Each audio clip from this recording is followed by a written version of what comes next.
Estamos aí nessa luta gigante do segundo turno das eleições. Como imaginávamos, desde o início do ano, a campanha do atual presidente da República é uma enxurrada de fake news. E é difícil você sustentar, ou rebater, ou questionar, ou comprovar todas essas mentiras. Porque elas são muito bem executadas, são muito bem feitas, são muito bem articuladas. E, mais importante ainda, elas trafegam por uma estrada muito sombria, nós diríamos um túnel subterrâneo, muito sombrio, que é justamente essa rede de comunicação de fake news da extrema-direita. E isso nos desafia porque quer colocar a eleição num terreno que não é o terreno mais adequado para uma eleição presidencial. Porque a eleição presidencial é uma discussão de um projeto de país. Nós estamos discutindo mais do que um tipo, um modelo de economia, por exemplo. Nós estamos discutindo um projeto de país. Por exemplo, se esse país preservará ou não o meio ambiente. Se haverá, de fato, preservação das nossas riquezas naturais ou não. Isso não envolve, veja, no momento em que nós estamos, e agora eu falo enquanto humanidade, o momento que nós estamos é tão delicado que isso não diz respeito apenas ao Brasil. É claro, diz respeito em primeiro lugar ao Brasil, porque as riquezas estão aqui, são nossas e deveriam ser administradas e cuidadas por nós. Eu me refiro às riquezas naturais, ao meio ambiente, aos ecossistemas, aos biomas. É a isso que eu me refiro. E levar essa campanha eleitoral por essa pauta dos costumes só interessa, de fato, a essa extrema-direita, porque é uma discussão que nenhum candidato fez no primeiro turno e que a candidatura principal, aquela que está liderando, que entrou com vantagem no segundo turno, a candidatura do presidente Lula, não tem e não deve ter interesse nenhum em discutir essas coisas. Porque está em jogo, eu disse e repito, um projeto de país, um projeto de nação, um modelo de civilização brasileira. Dito isso, a campanha de Lula, que deve resistir, à medida do possível, a descambar a eleição para essa discussão, essa pauta chamada de moral ou dos costumes, a campanha de Lula fez 2 grandes acertos nas últimas horas.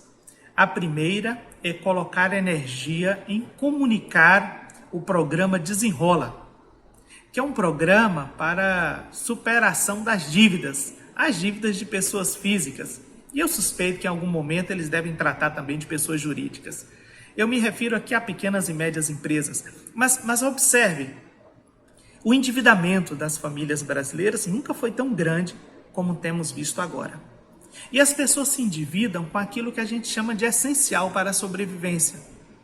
É passando a compra do supermercado em cartão de crédito, passando medicamentos nas farmácias em cartão de crédito, endividando-se com a água, com a luz, com o aluguel, com aquilo que a gente chama de essencial para a sobrevivência, para a vida.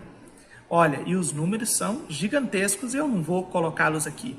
Mas observe, a campanha de Lula percebeu que é possível centrar energia nesse programa, que é um programa que fará diferença para o nosso povo. Para mim e para você, para nós que estamos aqui e para outros que não podem ou não têm acesso a esse tipo de comunicação, a esse tipo de vida. Observe, a campanha de Lula já tinha essa intenção, mas agrega com muita força o programa do Ciro Gomes. O Ciro Gomes já vinha falando desde 2018 na possibilidade de retirar as pessoas do Serasa, do SPC, etc. Isso é possível fazer. Agora a campanha do Lula calcula que seriam necessários apenas 95 bilhões. Aí você fala, mas que absurdo, 95 bilhões, mas é 95 bilhões que podem fazer com que a economia volte a girar.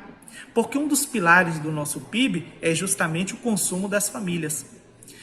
Faz a economia girar e gastando muito menos do que gasta, ou gastou, por exemplo, com o pagamento da dívida, ou com com aquilo que a economia do atual governo, o ministro da Economia e o atual governo deram para os bancos lá no início da pandemia. Aquela ocasião, eles repassaram mais de 1 trilhão para os bancos. E nós estamos falando agora de um recurso que pode salvar as famílias, né?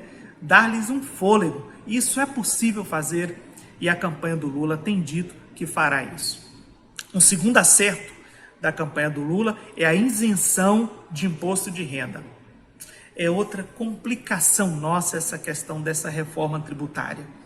Mas um pontapé inicial é dizer, e a campanha do Lula disse isso e deve reafirmar isso nos próximos dias e na propaganda eleitoral, e tocar especialmente na classe média, que é a turma que ganha de 2 até 5 salários mínimos. Veja você, não conseguimos sustentar uma família de 4, 5 pessoas com este valor.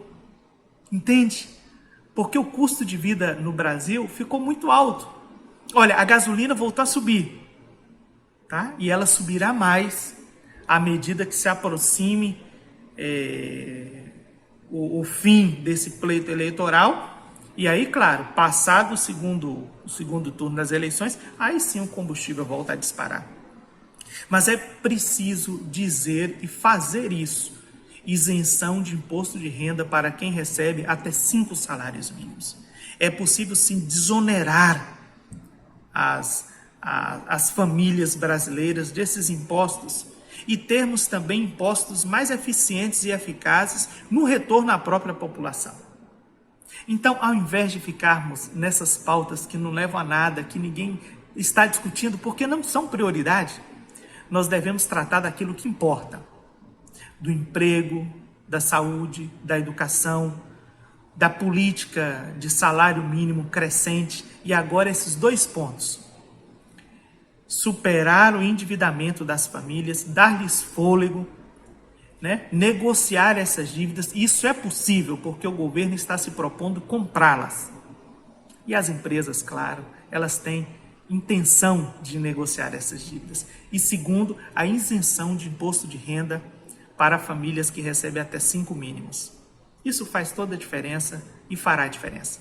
Por isso que nós temos dito aqui no canal, o presidente Lula, o Alckmin, e ali eles estão muito bem orientados, né? Uma presença significativa ali, um grupo de pessoas, inclusive dos criadores do Plano Real, estão entendendo o que nós precisamos para este momento, que é um novo modelo de Estado, um novo modelo de país.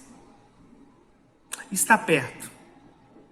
E a decisão parte de mim e de você na reconstrução real do nosso país.